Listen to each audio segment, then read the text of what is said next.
学长啊，你最近是不是跟新来的小子有点近啊？是咋了？别远点，我烦他。一天天无组织无纪律，独来独往的。他那么不羁放纵爱自由的，怎么不在他们那个禁毒待着，跑到新人那搅和什么呀？汪哥，人韩队刚从禁毒转过来，而且这人做过卧底，肯定不像咱们这样同进同出的，可以理解。理解个屁呀！你汪哥我在刑警队干多少年了？当年小柱刚来队的时候，那还孩子呢。你这怎么他一来就空降就当队长了？你论能力、论资历、论头脑，哪点比得上那小柱啊？是不是？行了啊，老万，可别扯上我。各单位请注意，788夜店发生杀人事件，请附近警力迅速展开支援。完毕。联系韩队。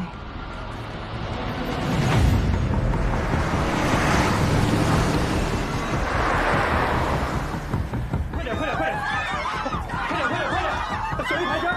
哎，里边不能进了。警察，喂，人呢？这人还在里边，但是组长在哪呢？谢谢。过来！人呢？去那边了。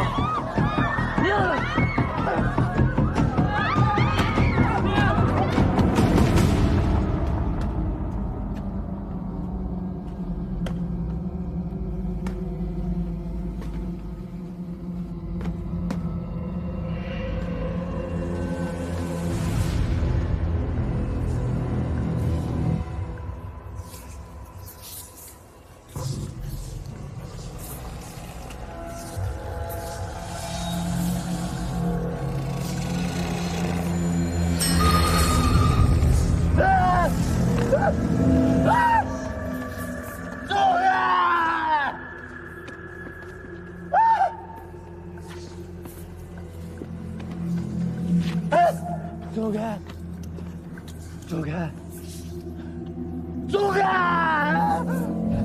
为什么不放过我？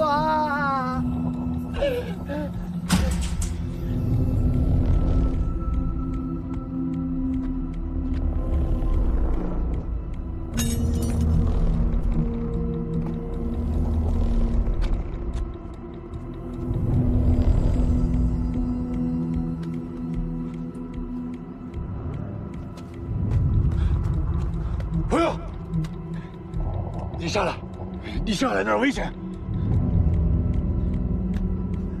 哎，你下来，来，有什么话好好说。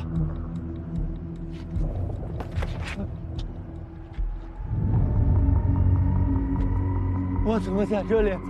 哎，对，过来，来，是我，你朋友，来，你过来。对，过来，慢慢过来，哎，有什么话你跟我说，过来，注意安全。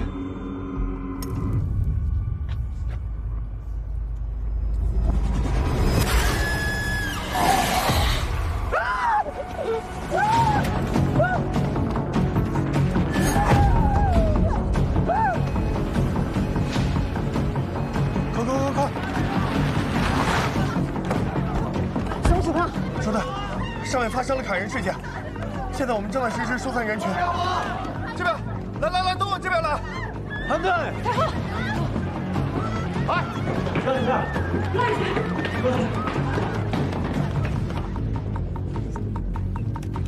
你救救我！是的，求求你不要放手，我不想死。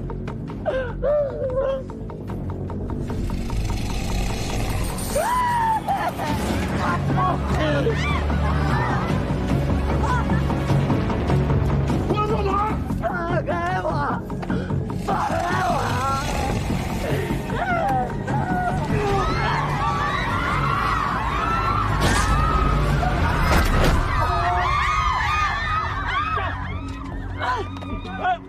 韩队，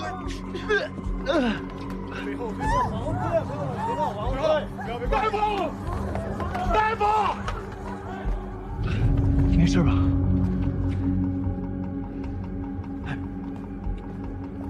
大夫，人没事吧？昏迷了，但还有呼吸。老万，伤了什么情况？人昏迷着，但还有呼吸，现在送医院抢救。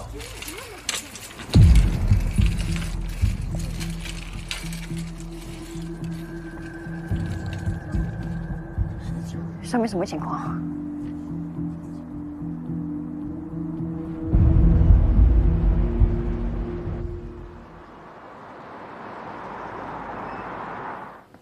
哎，韩队长，伤好了，挂彩了啊，抓了个持刀抢劫的。小张，先带你去。好嘞。他塞烂牙冻疮，没几年下不来啊。不愧是缉毒出身的。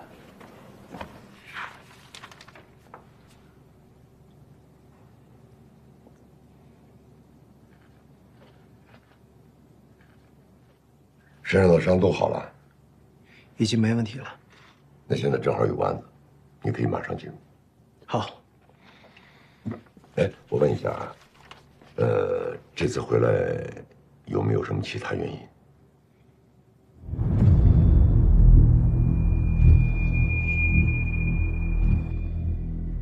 想换一个新环境。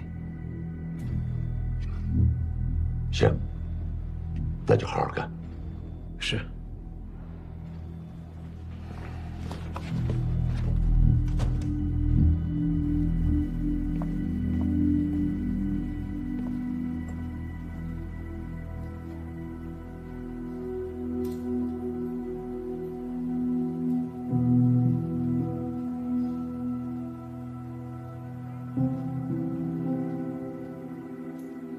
高老师，白局说咱们法医室的新主任今天就来，应该快到了吧？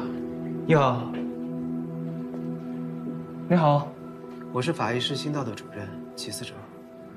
你好，我是法医高原。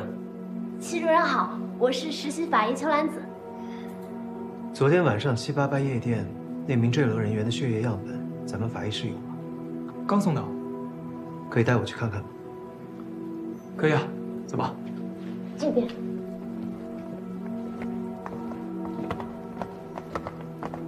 李一奇，32岁，历城人，之前因为吸毒被惩戒过，3个月之前刚刚来到合成。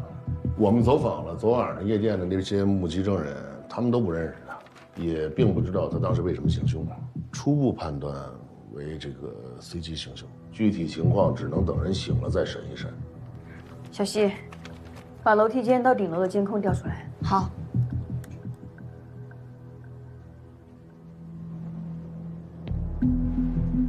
他在干什么呀？疯了吗？这是？他是看到什么东西了吗？这神叨叨的，就是自言自语，这典型的喝大了症状。小七，放下我刚传你的视频。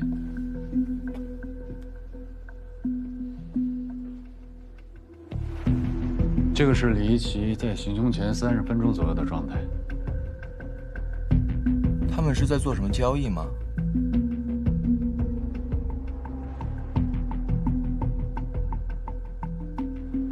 好，停。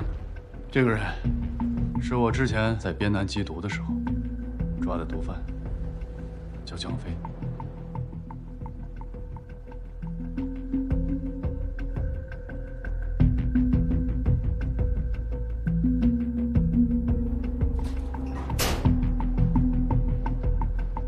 高原，血样给我吧，我来做。好。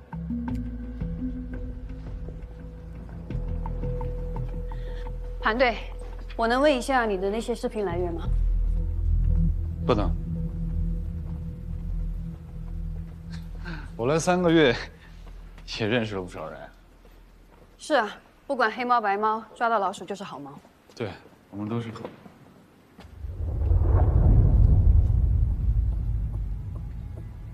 你怎么来了？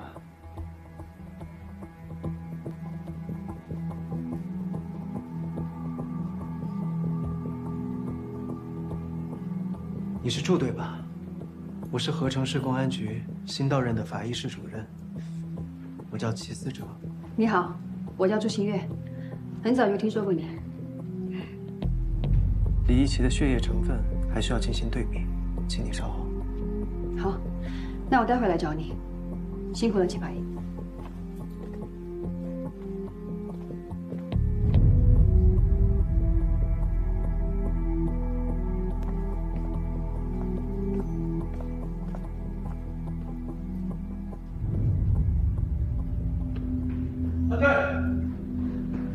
查了王灿的关系网，他可能认识你要找的那个江飞。走。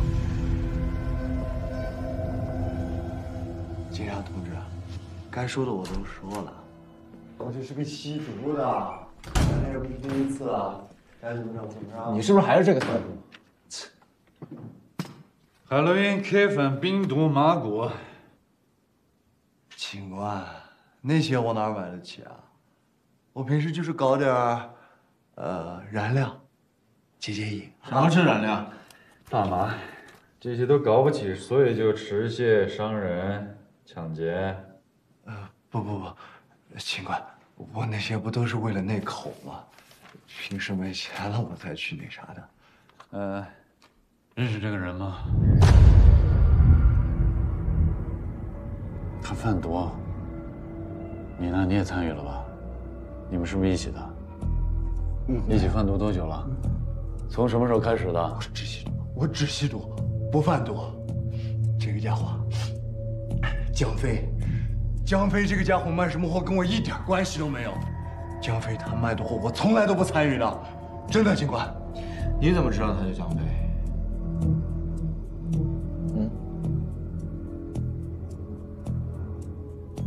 他住哪儿？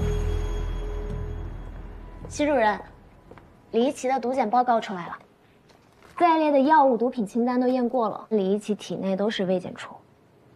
原钻呢？原钻验了吗？哦，原钻这儿。原钻前几年被列为重大查缉项目，也在对比范围内，但结论是未检出。习主任，您认为李一奇吸食的毒品是原钻，但那个案子不是已经结了吗？听说首犯都被击毙了。药检结果出来了，是阳性。谢谢。对了，周律师，我有件事想请教你一下。什么事啊？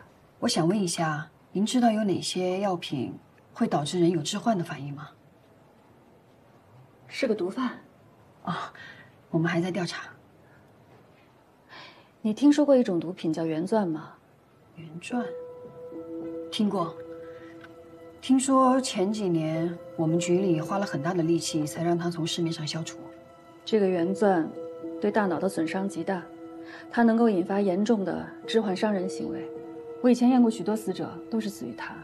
印象里面最后一桩是一个16岁的少女，因为吸食原钻造成脑损伤，变成了植物人。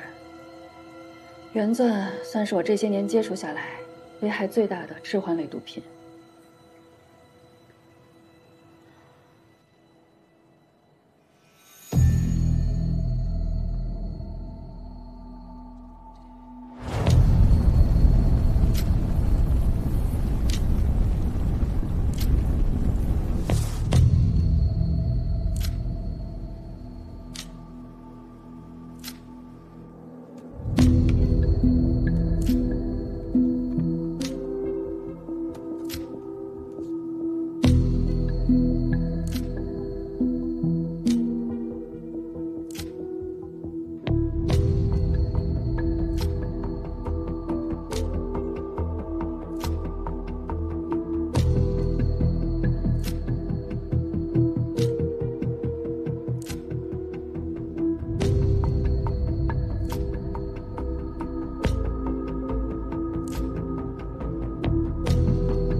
江飞就住这儿，小心点，毒贩都不要命的。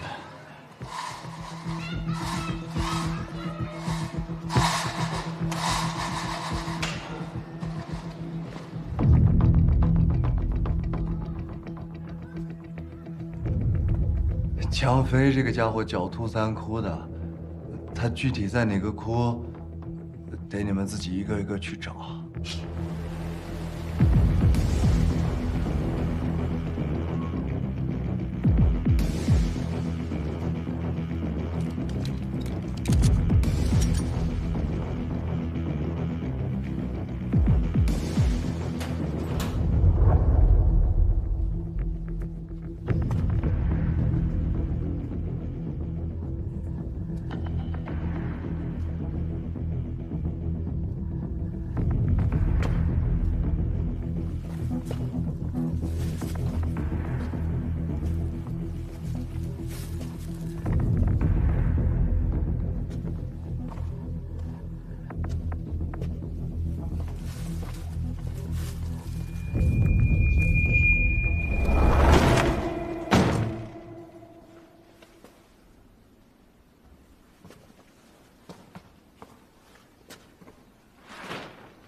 哎，李一奇体内并没有验出已知的毒品，看来现在只能找到江飞，才能知道他跟这个案子有没有关系。江飞已经找到了。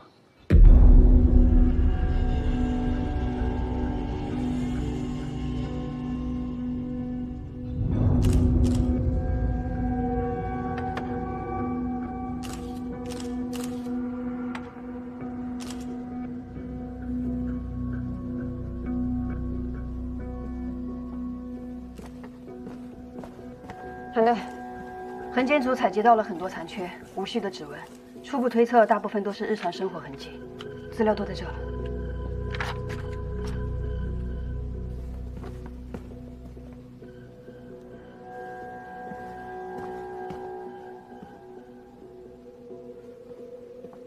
主任，浴室在这边。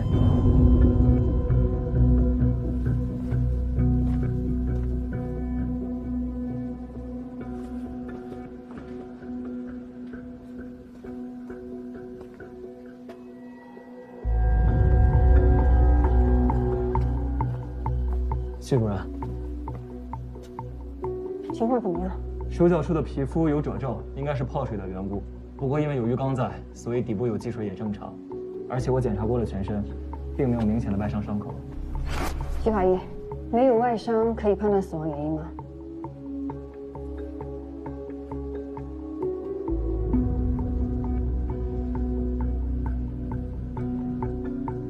我的初步判断是严重醉酒，加上上6轮样反应，引发呼吸抑制、惊厥、心功能失常，并且容易伴有休克，引发急性心力衰竭而死。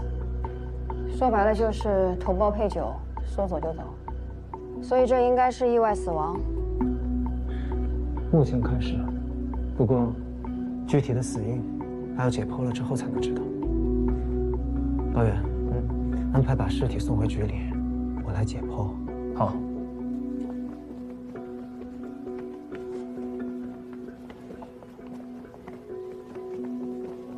徐思哲，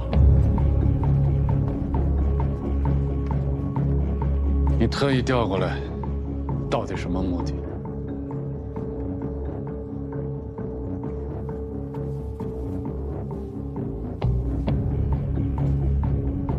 那你呢，韩芳？你做了这么多年禁毒警，突然跑来做刑侦，你又有什么目的？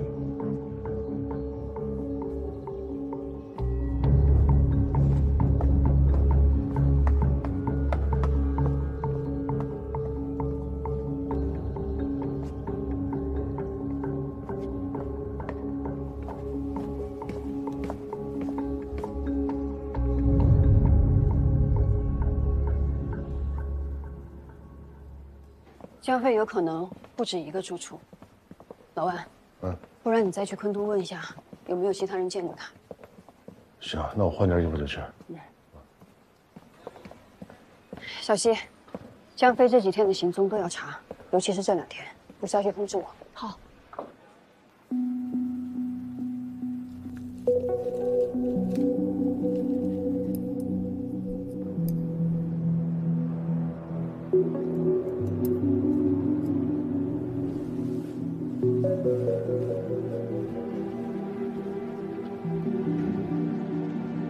赵医生，毒理检测这一块，还是拜托您了。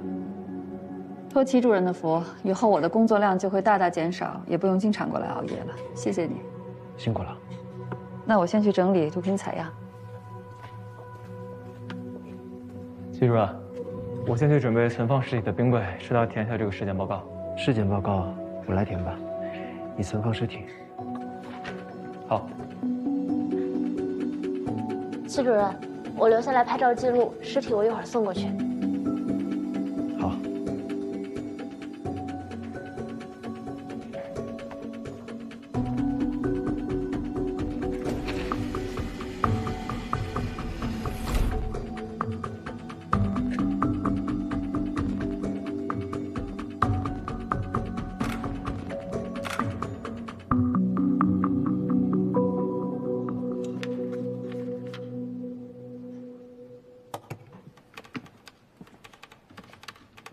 韩队，你查江飞是因为李一奇，还是因为他是毒贩？我之前在边南缉毒的时候，他就在贩毒了，一次抓捕中被他跑了，他现在还在贩毒，我想清楚抓住他。我总觉得他和李一奇的案件有关。但你应该知道，如果江飞真的意外死亡，即便他贩毒，这个案子跟我们刑侦也没有关系。这个笔记本就必须交给禁毒大队那边。行，我知道。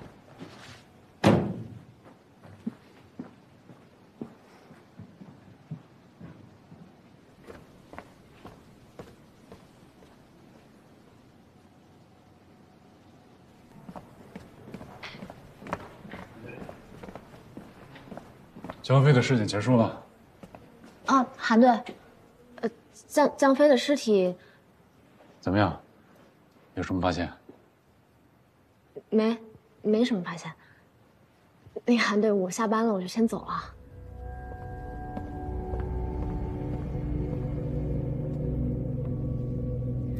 韩队，你碰到过自己身边的人跟在办案件有关的事吗？我是警察，不管调查的是谁，我都会做好我的工作。你刚才和谁一起在工作？哦，有什么你就说。没有，没什么。那我先走了，韩队。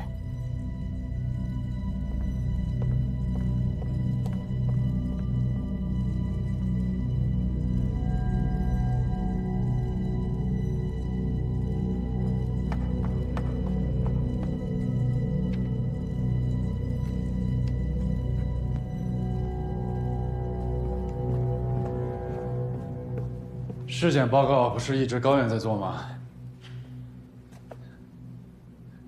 说话。这里是法医室，我是法医室主任。尸检报告由我来写有问题吗？齐思哲，你瞒得过别人，瞒不过我。你调过来的动机到底是什么？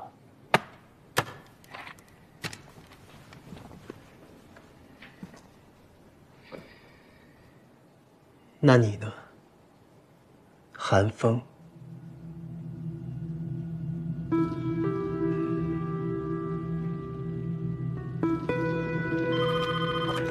喂，朱队，监控视频有发现，您快过来看一眼。好，我马上过去。韩队，监控视频有发现，我们过去看一眼。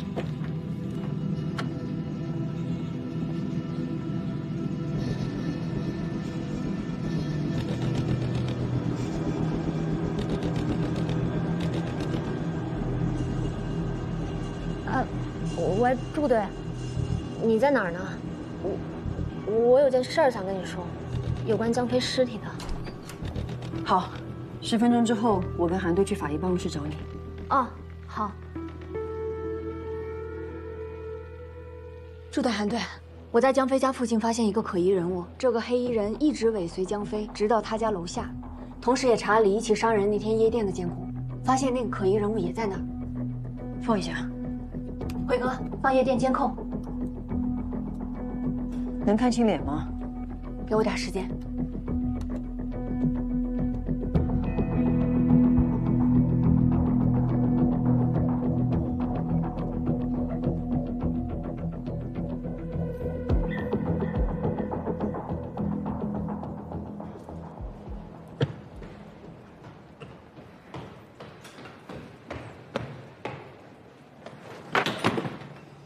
不好意思啊，实在不好意思啊，齐主任，不好意思，我没看到您那个，我还有点事儿，我先去忙了。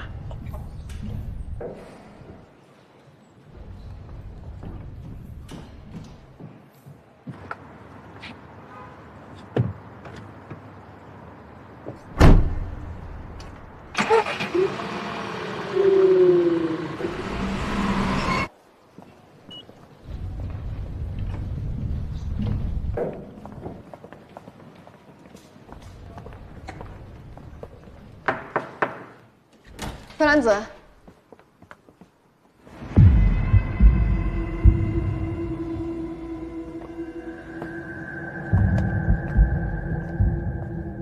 秋兰子，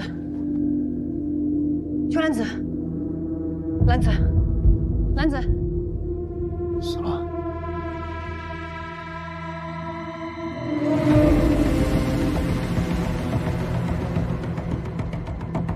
韩队。你碰到过自己身边的人跟在办案件有关的事吗？尸检报告由我来写有问题吗？你特意调过来，到底什么目的？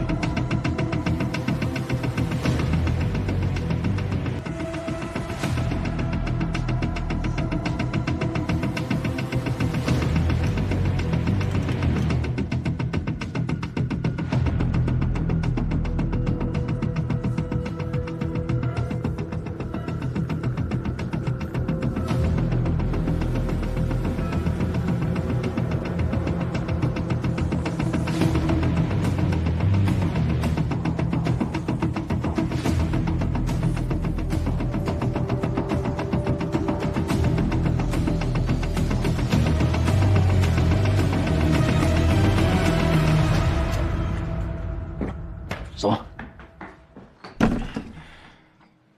韩风，你想怎么样？你涉嫌谋杀秋兰子，跟我回去。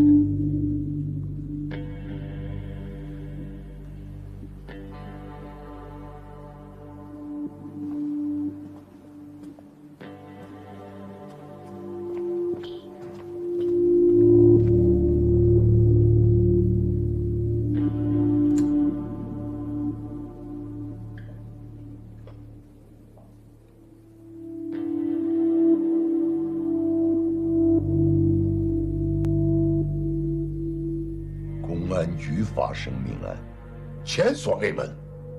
我们必须以尽快的速度破案，给各界一个交代。起死者是我们自己的同事，你们现在有指向性的线索吗？如果没有，不可以随便怀疑一个人。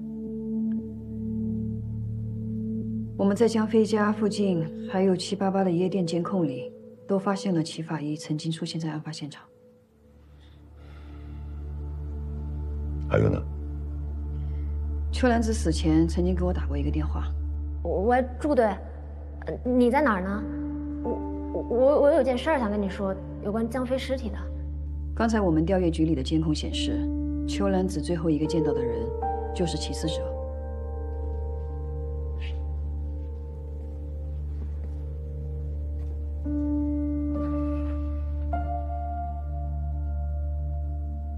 阿毛，你的判断？我认同朱队的判断。秋兰子死前我见过她，感觉她心神不宁。韩队，你碰到过自己身边的人跟在办案件有关的事吗？有什么你就说。没有，没什么。你觉得这和起死者有关？如果李一奇和江飞的案件与起死者有关，那秋兰子在江飞的尸体上发现了什么，才能让起死者有可能动手。我们必须用法律公平公正地对待每一个人。放心吧，白局，我们会用证据说话。你们如果看了监控，就会知道我不是凶手。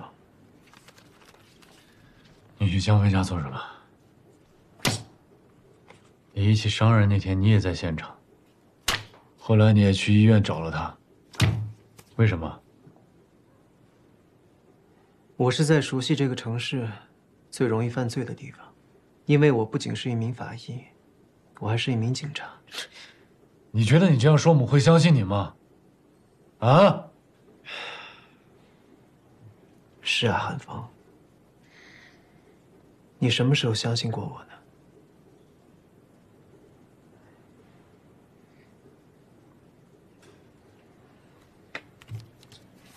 李一奇、江飞还有秋兰子，在他们死前你都出现过，怎么解释？说是巧合，你觉得可信吗？告诉我兰子的死因，我就解释。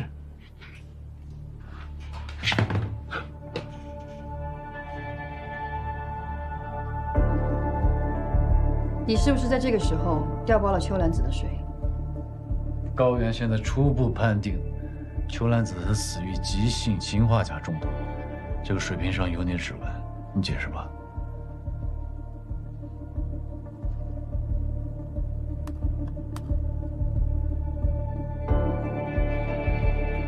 不好意思啊。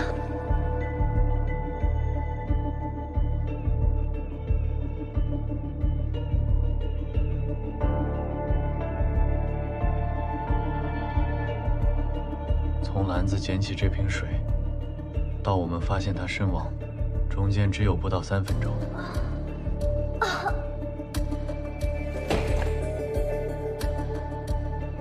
你们怀疑我在水里下毒？那瓶水拿去化验了吗？验出氰化钾了吗？你搞清楚状况。现在是我们在审你，不用你教我们怎么做。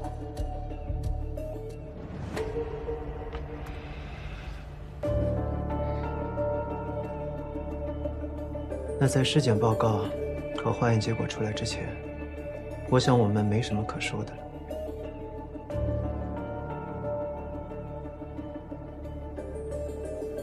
好，那我们就等结果出来再谈。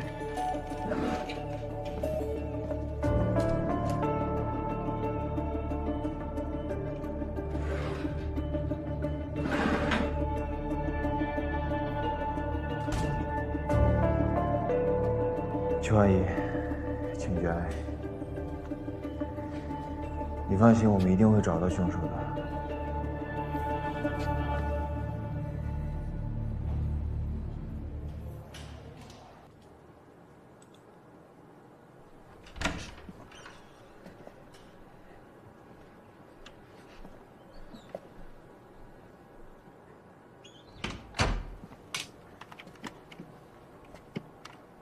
来，我来吧。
哎，韩队，邱兰子确实死于氰化钾，但是那瓶水里没有验出氰化钾。戚主任私人物品里也没有验出氰化钾。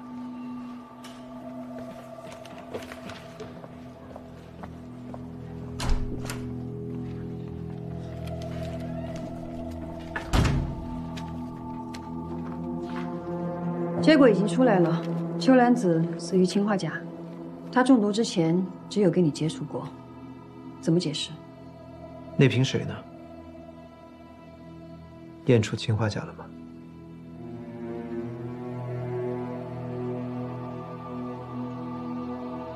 你们在水瓶上验出了我的指纹，怀疑我在水里面混入了氰化钾，然后将水瓶调包，让兰子喝下，中毒身亡。但是你们并没有在水里，我的私人物品，甚至是兰子的周围找到任何氰化钾的痕迹，所以没有证据可以支撑你们的推论。但你作为法医，下毒的机会跟办法应该不少。氰化钾是剧毒，一沾即倒。如果我对兰子下毒，只有2种方式：第一，我在她面前看着她吃下氰化钾，当着我的面中毒身亡。但是我当时不在局里，所以这不成立。第二，我事先将混入氰化钾的食物交给兰子，而她走进办公室的时候刚好吃下，中毒身亡。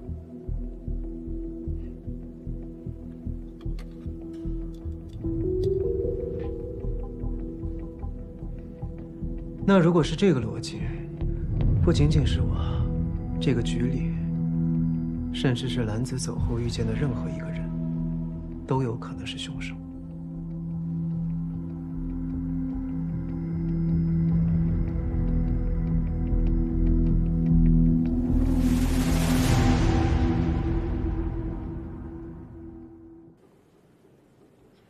我们肯定会去调查每一个有嫌疑的人，但是目前，你的嫌疑最大。尸检报告当中，兰子的胃里有没有糜烂性出现？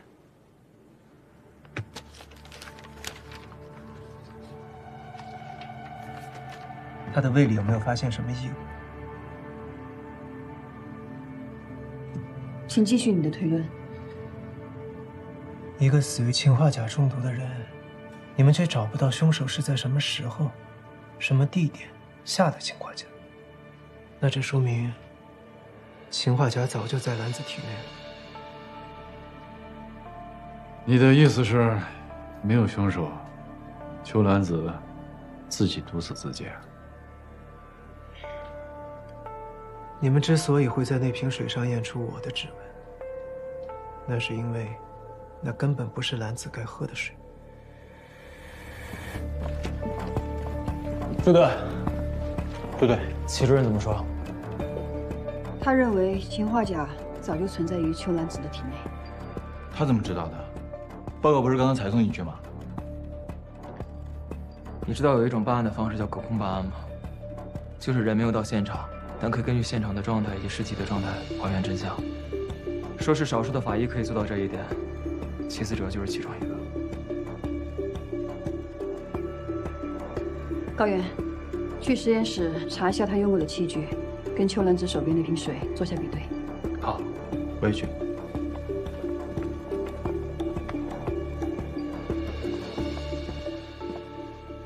你特意调过来，是和以前的事有关吗？你跟踪江飞，又去夜店，还去医院找李一起，你到底要干什么？我已经说过了。你没说实话。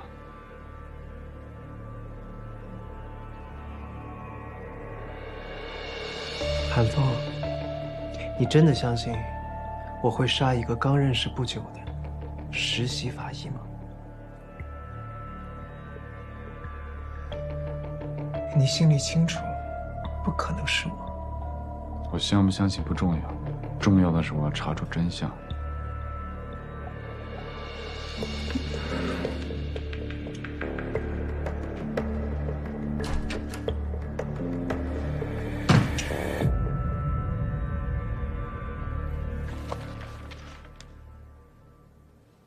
既然他已经开始协助查案，你们是不是可以考虑一下，把我们调查出来的部分信息，适度的让他知道一些？这样的话呢，可以尽快找到凶手。好。高法医，哎，麻烦你帮我们检测一下齐主任的水和泡腾片，有结果告诉我们。好，好，谢谢。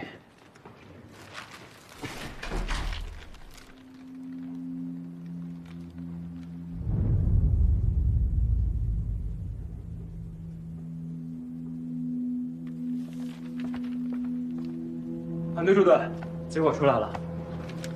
报告上显示，两个人喝的水里都检测出了对方的唾液，所以秋兰子误拿了他的水。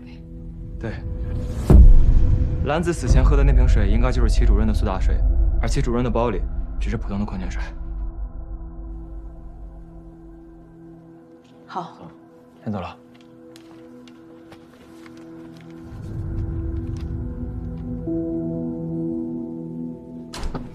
不对，不对。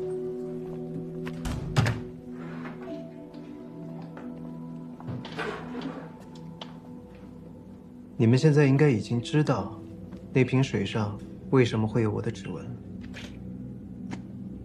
我想知道你为什么说氰化钾早就存在于秋南子的体内。兰子平时应该有用药的习惯。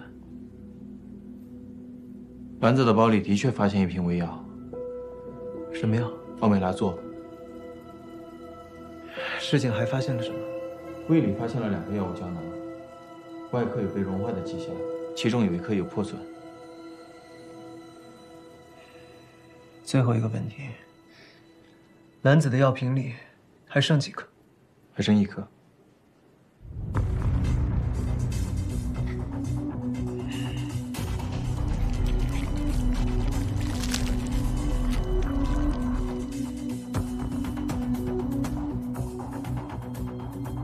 我知道凶手是怎么杀死兰子的。兰子服用的胃药奥美拉唑是一种肠溶胶囊，它因为会损伤胃部，所以不会在酸性环境下溶解，而是会通过胃部进入碱性环境的肠道内吸收。但是，它却在兰子的胃里发现有残留。为什么？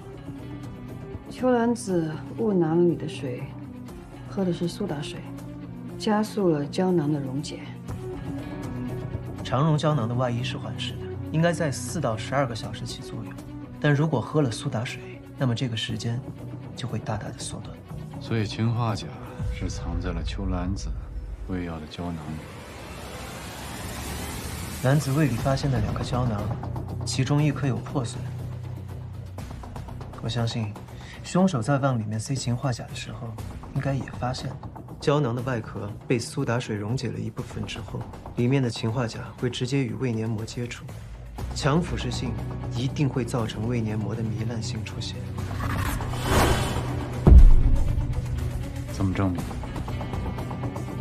秋兰子的药瓶里还剩1颗药。小苏，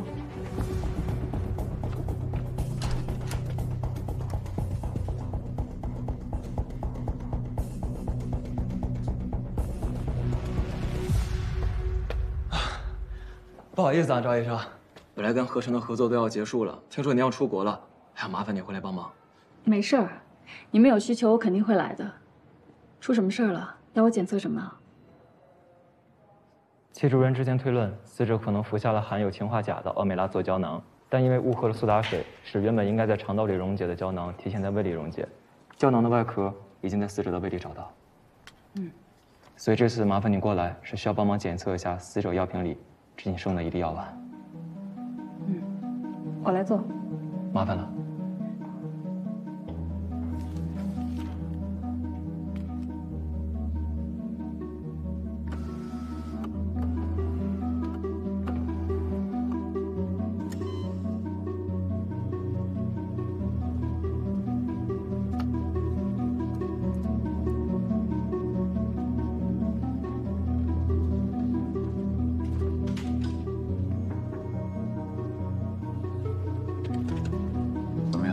邵医生正在检查药丸呢，结果估计还得一会儿。把所有证据都比对好，不要遗漏细节。在这儿等。好。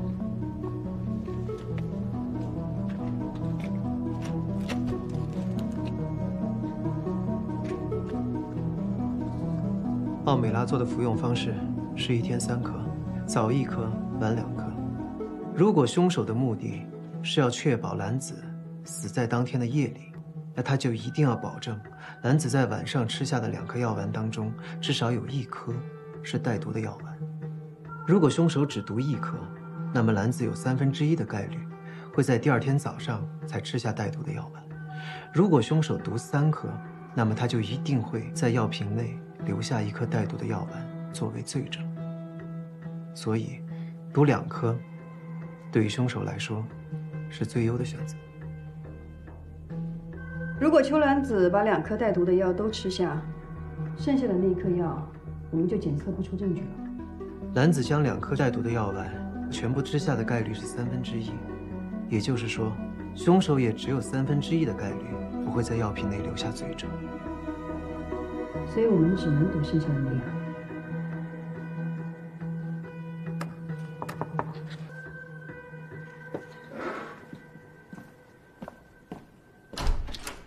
结果出来了，药瓶里的胶囊确实还有氰化钾，跟戚主任之前的推论是一样的。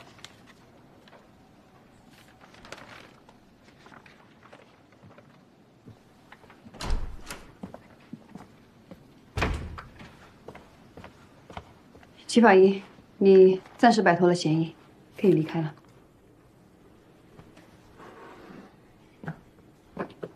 朱队，我想参与办案，找出杀害兰子的凶手。而且，江飞的尸检报告也有问题。江飞跟秋兰子的案子，恐怕需要你回避。我想看江飞的尸检报告。局里不止你一个法医，不是每件案子都要由你来。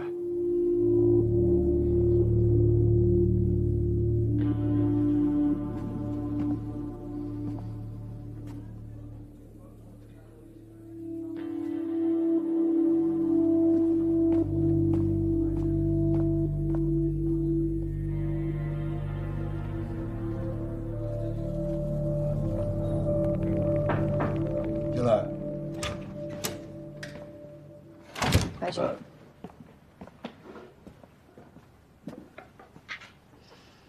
齐思哲摆脱嫌疑了。对，他还查出了秋兰子的死因。齐思哲是一个优秀的法医，他也很知书达理，所以对于你们对他进行审讯的必要性，他不会责怪你。对了，白局，您知道他的过往吗？他出了很严重的车祸，当时我还以为法医界会永远失去这个人，可我没想到，他用了1年的时间做到了普通人3到5年才能达到的复健效果，可想而知，这个位置对他有多重要。但是他又是一个固执的人。韩风也一样，你们3个当中呢，你是最冷静、最理智的，所以我希望你把他俩能够凝聚在一起，好好办案。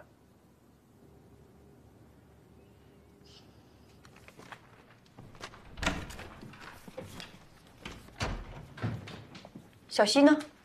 我让他去查788夜店的视频了，我觉得还有一些疑点。我们在秋兰子的胃药里检测出了氰化钾的成分。能够近距离接触它，并且能够随时调换它贴身药物的，我们有理由怀疑是少人多了。秋兰子曾经也提到过江飞尸体上有疑点，回头让高法医重新检查一下他的尸检报告。小苏，扩大范围调查秋兰子、江飞、李一奇周边的人物关系，尤其是秋兰子。好。韩队，有什么要补充的吗？可以。先这样。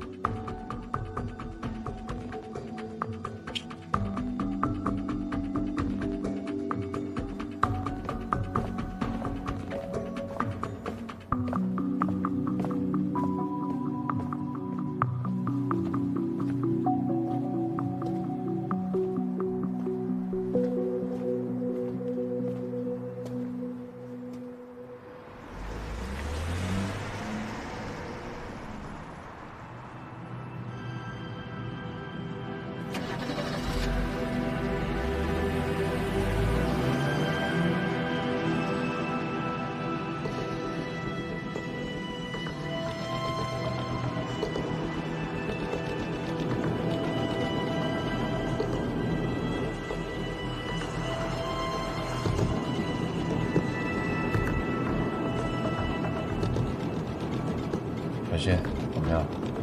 找到了，在李一奇案发生的前2个礼拜，我发现齐法医曾经出现在788夜店好几次。我交叉对比过几段监控，发现齐法医出现，江飞都在。看起来，齐法医应该是在跟踪江飞。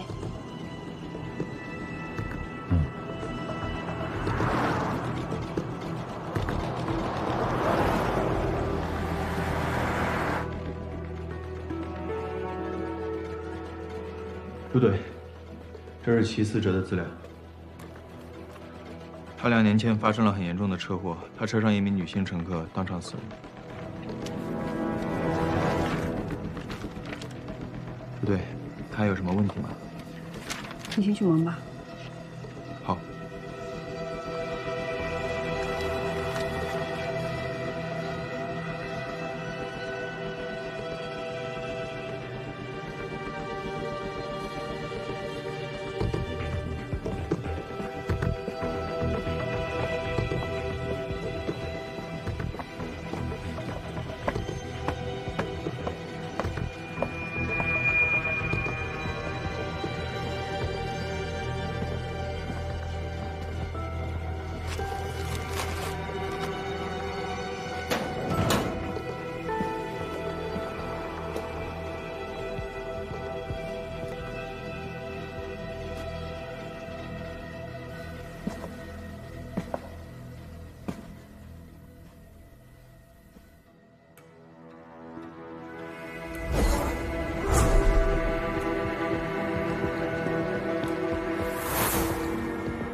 你为什么来？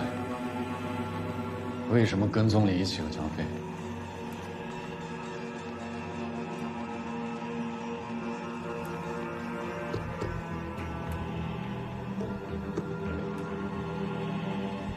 你知道为什么？因为跟小飞的死有关。原钻。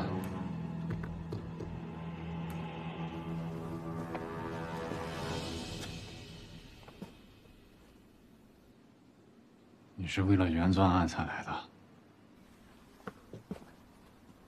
江飞的死不是意外，是他杀。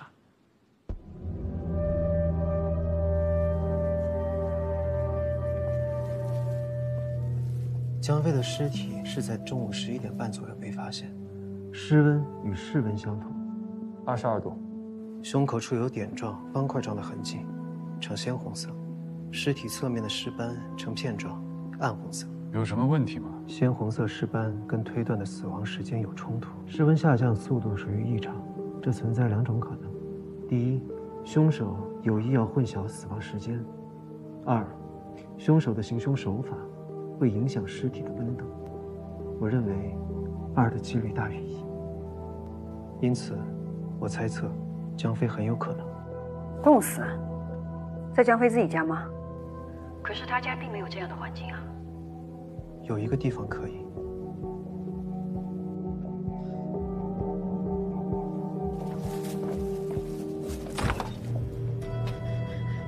不可能，这太小了。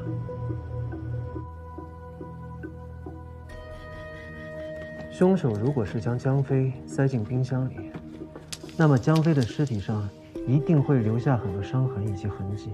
但就目前来看，尸体上并没有这样的伤痕，有的只是尸斑。尸斑是血液受重力作用于低下部位产生的痕迹。江飞当时死亡的时候是侧卧，所以尸斑应该只会形成在侧面。但是你看这儿，江飞的胸口处却出现了鲜红色的斑迹。还有，江飞死亡的时候，身上的衣服全是皱褶。他这个衣服怎么像湿了又干了呀？包括他的手指以及脚趾都出现了因为长时间泡水在渗透作用下才会出现的皱褶。江飞本就是不修边幅之人，他的衣服褶皱也不奇怪。我们发现尸体的时候，发现浴缸底部有些水，他的皮肤褶皱应该就是泡水导致的。那按照你的推论，当时他的手指、脚趾并不会接触到浴缸底部的水，不应该有褶皱才对。但实际情况并不是这样。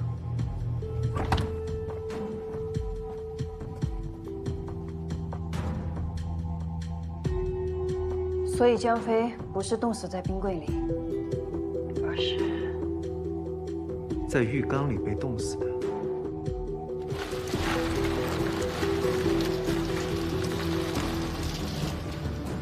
江飞家的浴室那扇窗户一直都是开着的。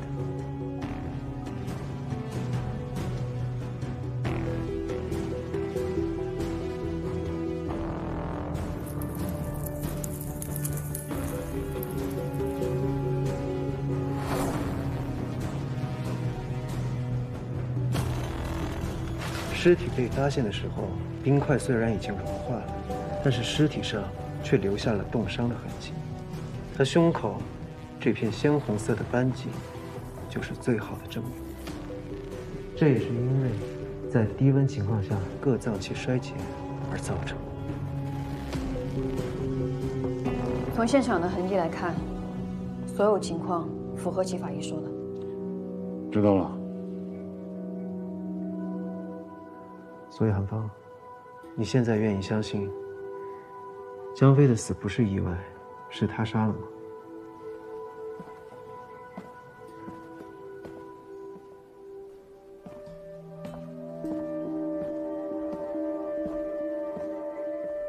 假设齐法医的推论是成立的，那我们就应该验证一下，看这个地方有没有第二个人的痕迹。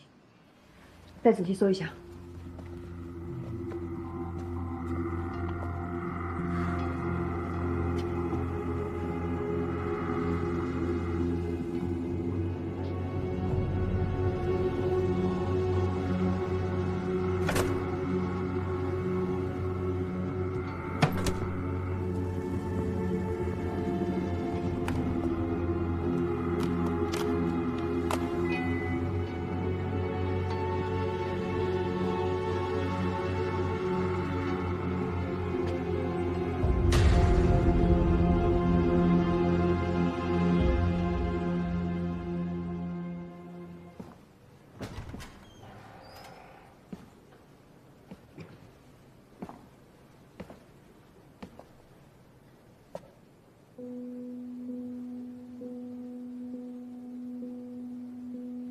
我想跟您多学着点，早日成为跟您一样的好法医。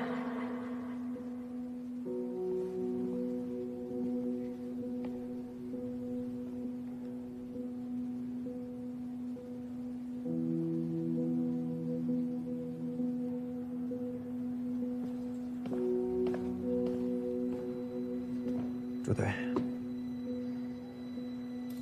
江飞的案子有没有什么新的进展？你都摆脱了嫌疑，为什么还要查江飞？我知道你很关心江飞的案子，还有李一奇的案子。我也知道你有能力带我们接近真相，但是至今为止，你也没有向我们解释清楚，在这两个案子当中，你出现的巧合，包括这一次，你为什么会独自去查江飞？我希望你回答我的问题，并且在我信任你之前，我不会回答你任何与本案相关的问题。朱队，我是一名法医，当死亡发生的时候，只有法医可以替死者说出他们死前究竟经历了什么。而且，我相信，不管是谁，即便是像江飞这样的毒贩，他们也有权利得到一个真相。我在江飞的案子看到了他杀的可能性，所以我一定要查出真相。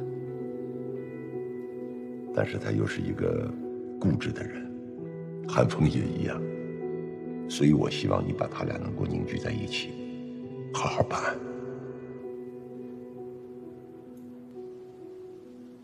所以江飞的死亡时间是在凌晨4点多。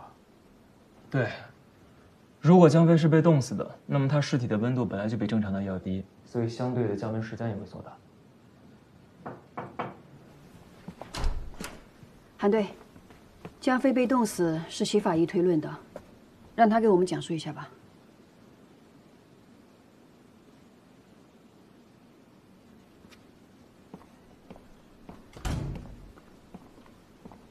现在只知道江飞是被凶手冻死的，但是没有任何线索可以找到凶手。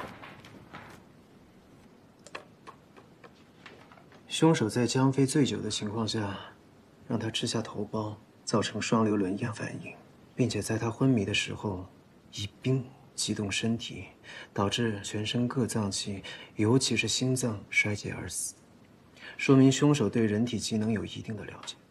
高法医，第一次解剖化验之后，胃里的食物残渣具体有些什么？胃残渣里有酒和红肠，没有头孢。但是江飞家桌子上的头孢已经是打开的，且药理检测验出了有成分。红肠没有被消化，这说明死者生前最后吃下的食物就是红肠。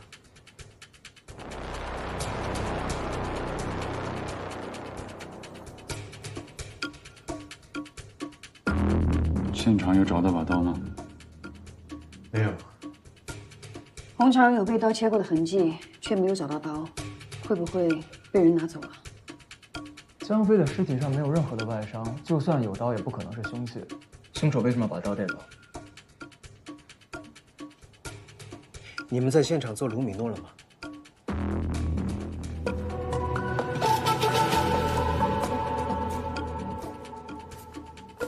江飞身上没有外伤，凶手却必须从现场把这把刀带走，那就表示那把刀刺伤的不是死者，是凶手。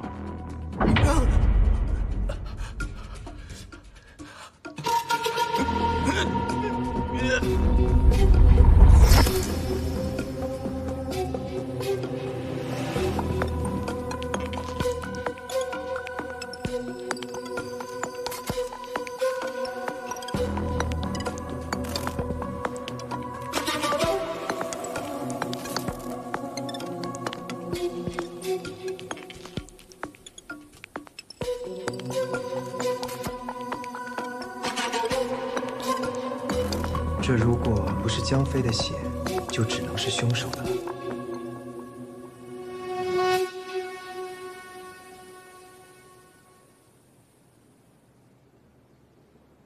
为什么没有让齐法医来做血迹对比？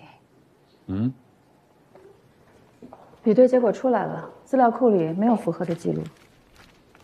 谢谢啊。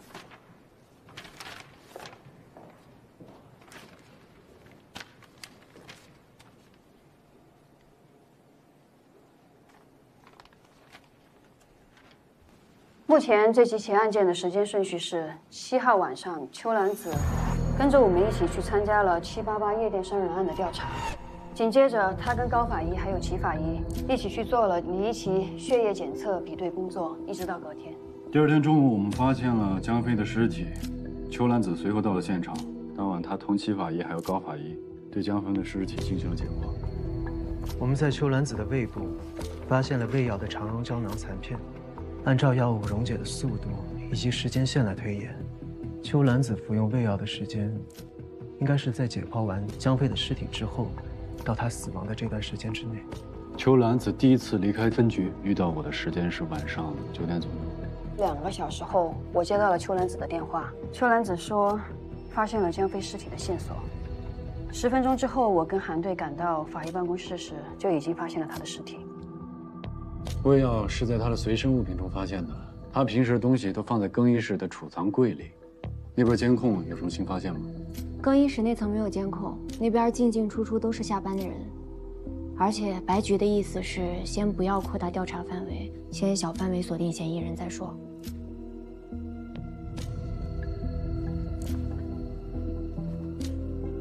那么邱兰子最有可能服下药的时间是在离开分局到再重新回来这中间，只是我们不知道他去了哪，见了谁。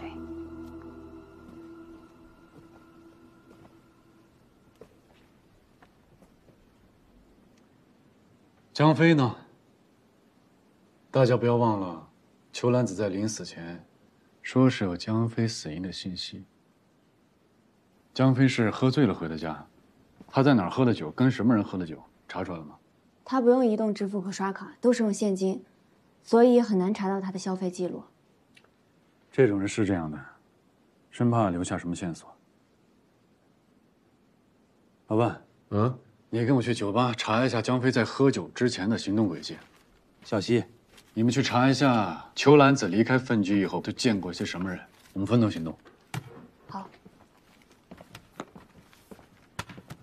照韩队说的做。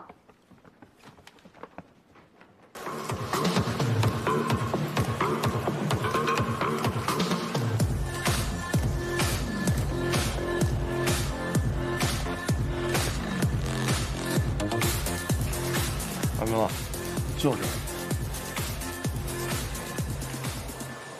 别介啊，韩哥。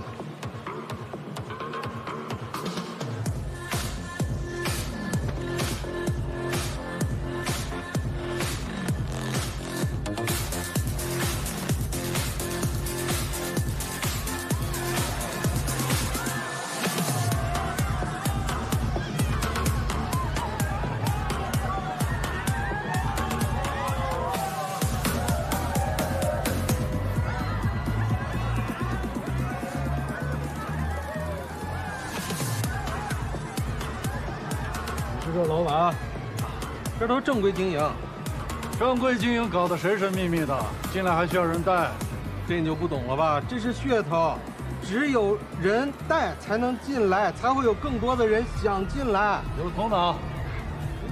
既然进来都需要人带，那前天带过什么人你都应该知道吧？警官，我这每天这么多人，我怎么记得住啊？带我们去监控看。警官，你得有协查通知单。协查通知单是吧？我现在给我专案大队的同事电话，让他们来协查一下。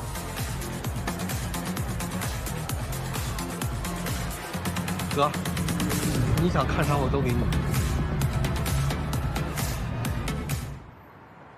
我们查了江飞的社会关系非常的复杂，他在全国各个城市都生活过，像他这样的贩毒人员会有很多的仇家。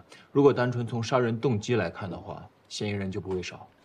这个是我们看了他那个影片的账本，上面光是吸毒人员就高达40个，这还不包括买仿真枪、血浆和违禁药的。朱队，这是你要的邱兰子的手机。有什么发现？我查了邱兰子的通话记录，她从9点离开分局后，5分钟内接连拨通了4通电话，而且都是打给同一个人。打给谁的？是一个化学工厂实验室，但当时是下班时间，他打的又是总机，所以具体联系谁还查不到。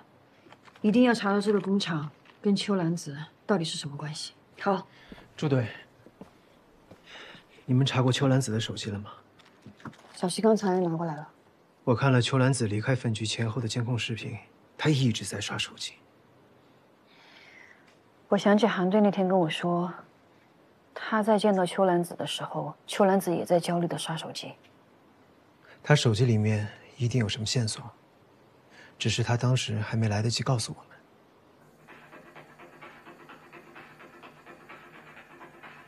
停。跟江飞喝酒的那个女孩叫什么？江飞给我们介绍过这姑娘，我记得叫张璐，喜欢穿洛丽塔，跟江飞关系很密切。他用手机拍摄江飞的尸体。解剖室不是不能带手机吗？他这么做也许有什么隐情。你们看这最后3张，前2张是拍摄在江飞手臂上的纹身，一张没有黑光灯，一张有黑光灯，而最后一张拍摄的是他手腕上的皮肤，而且前2张拍摄的时间是一致的，最后一张间隔了20多分钟。他为什么要间隔20多分钟，又拍摄一张手腕处的皮肤，而且没有黑光灯？他究竟发现了什么？那个瑞奇大厦旁边这个夜店里边有玩东西啊，我正好过来办事撞上他。你甭客气，都是自己人，请我吃饭啊。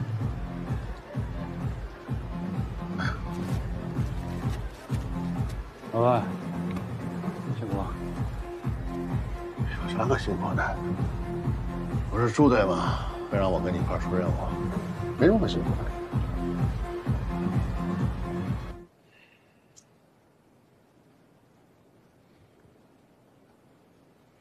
秋兰子拍摄这些照片的时候，我有看到，但只看了一眼我就离开了。当时我跟赵医生在隔壁房间做毒理检测的取样。如果戚主任你也离开了，那么解剖室里就只剩兰子一个人。不过他拍照的时候，有问过我这是什么？这是什么？应该是之前受过的伤，或者是洗过纹身留下来的印儿。不对，这好像是荧光纹身。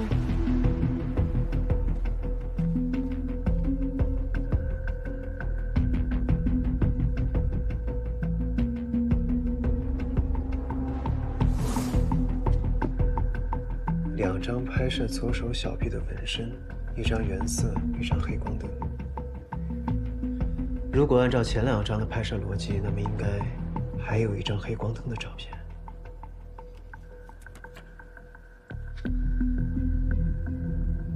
这个江飞手机里有很多他和不同女孩的合照，其中有一个就是咱们一直在找的这个张璐。张璐24岁，家住合成新华大道无机化学研究所实习研究员，本科是化学专业。他和邱兰子认识，2人是高中同学，所以一起租房子，做过短暂的同屋。我们查到的通话记录里，邱兰子最后打的电话就是打到张璐的工作单位。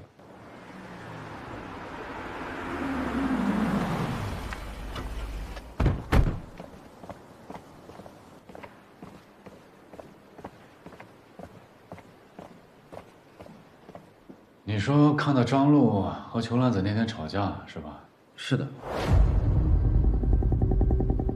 我确实看到他们有争吵，不过具体吵什么我也没有听清。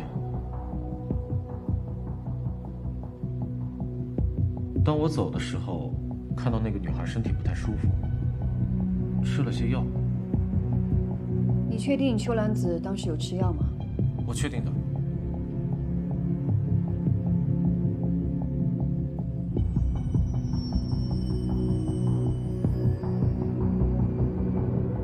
张璐人呢？韩队，已经根据您给的信息全程布控。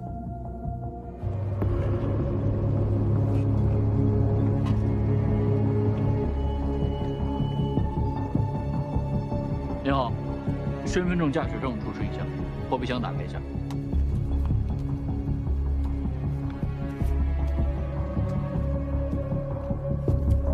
你是张璐吧？张璐，请你配合调查。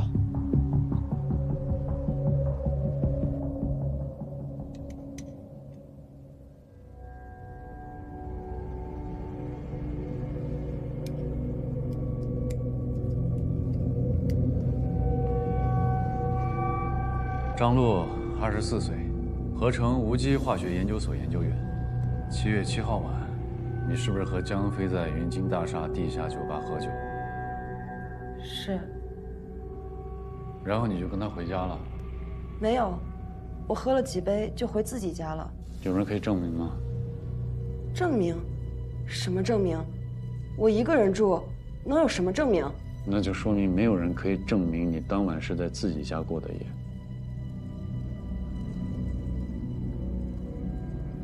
你最后一次见江飞，他是个什么状态？那天他好像感冒了。你感冒了还叫人出来喝？你听没听说过头孢配酒，一带就走？那是头孢配酒，天长地久。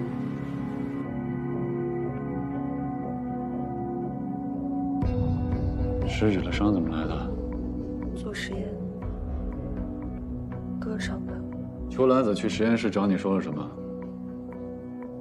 他跟你们说什么了？他不在这实习吗？你把他叫来，我跟他对质啊。邱兰子已经死了。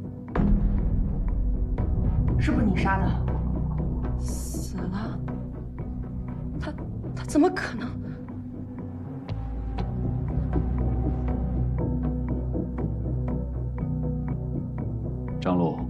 现在怀疑你是江飞、秋兰子被害案的重要嫌疑人，你还有什么要说的吗？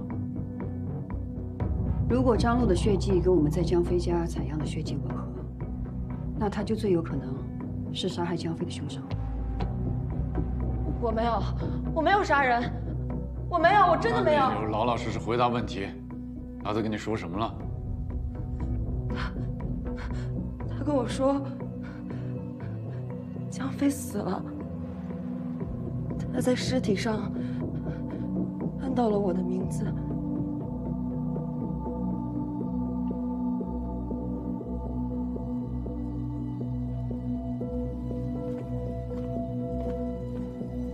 怎么样？稍等一下。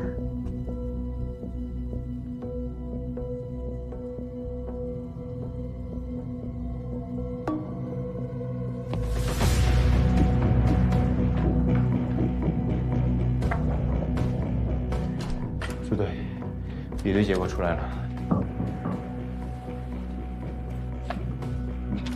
韩队，对上了。小苏，抓人！小西，解开，是他。我不是，我没有杀人，真的不是我，真的不是我，真的不是我！我说了，我没有杀人，真的不是我，真的不是我！我求求你们了，不要抓我，真的不是我！我说过了，装错人了，真的不是我，真的不是我，真的不是我！你们装错人了，真的不是我，真的不是我！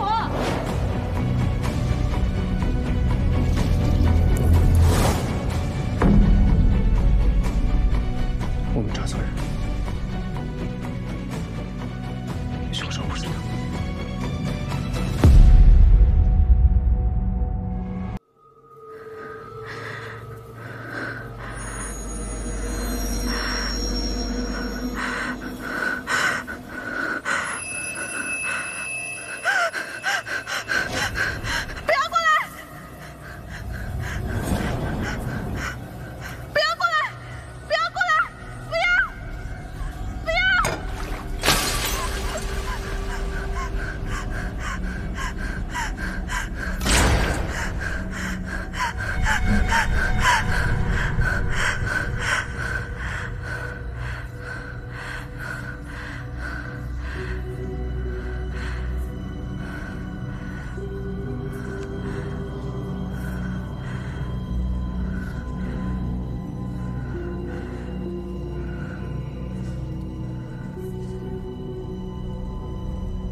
他两边的肩膀有不自然的高低，他紧张的时候，左手会出现不自觉的痉挛，这就是典型的先天性神经麻痹的迹象。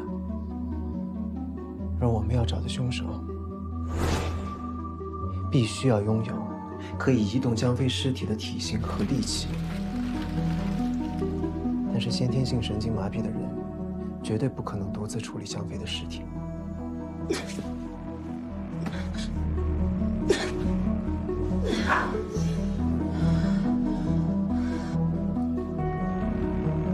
我去问问。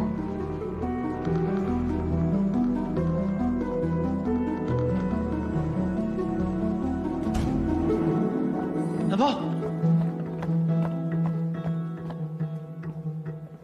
什么事？我怀疑有人对江飞的尸检报告动了手脚。什么意思？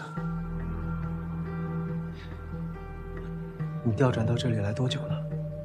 这和案件什么关系？凶手故意布局，想要诱导我们对死亡原因做出错误的判断，但同时，他也暴露了自己的特点。他对药理、解剖，还有公安局内部的办案流程都非常清楚，甚至还有机会接触到案件资料。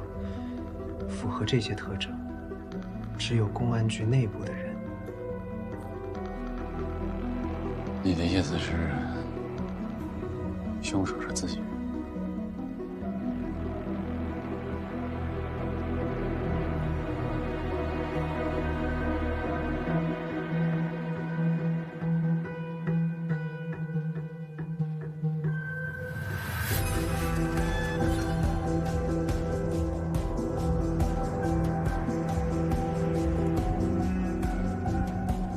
赵医生，毒理检测这一块，还是拜托您了。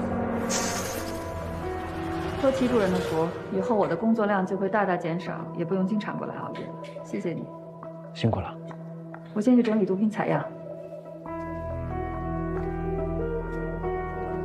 齐主任，我先去准备存放尸体的冰柜，是要填一下这个尸检报告。不用了，尸检报告我来填吧。你存放尸体。好。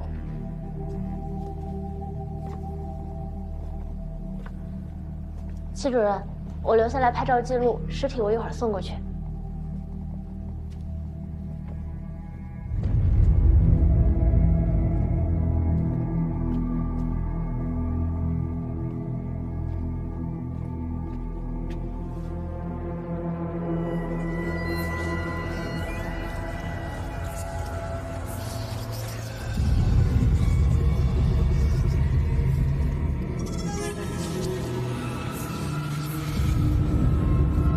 死了，他在尸体上看到了我的名字。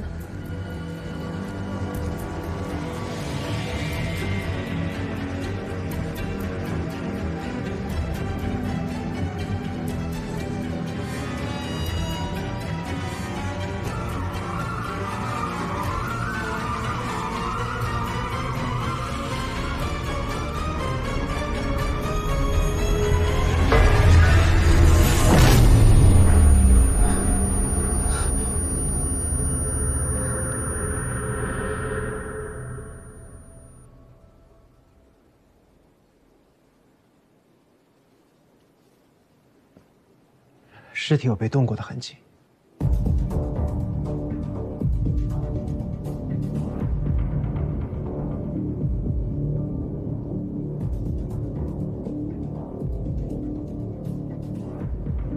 你们的意思是说，江飞在死前用隐形墨水在自己身上写下了凶手的名字，但是被人擦掉了？没错，而且兰子拍到的黑光灯照片也被人删掉了。是伊娃。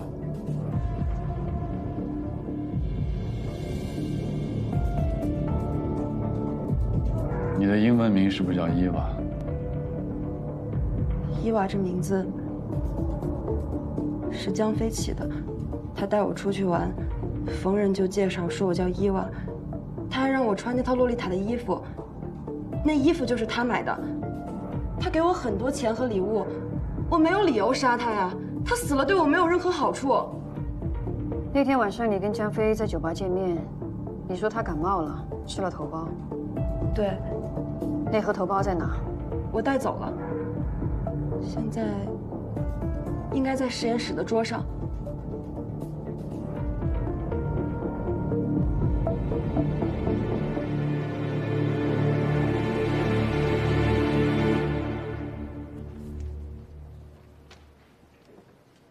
韩队，出队。跟江飞体内的药一样吗？之前我们对江飞死因的判断是严重醉酒加双硫仑样反应导致的急性心力衰竭，但是我们刚才对头孢进行了检测，发现里边并没有甲硫斯氮唑基团。简单说，不是所有的头孢都会导致双硫仑样反应，必须要含有甲硫斯氮唑基团才会诱发。所以张璐的药是没有问题的。对。我们是在江飞家找到另一盒头孢吗？对，江飞家打开的那盒头孢里是有甲硫斯氮唑基团的，所以当时才会判定为急性心力衰竭。对，江飞是被冻死的，心力衰竭只是凶手想制造的意外死亡。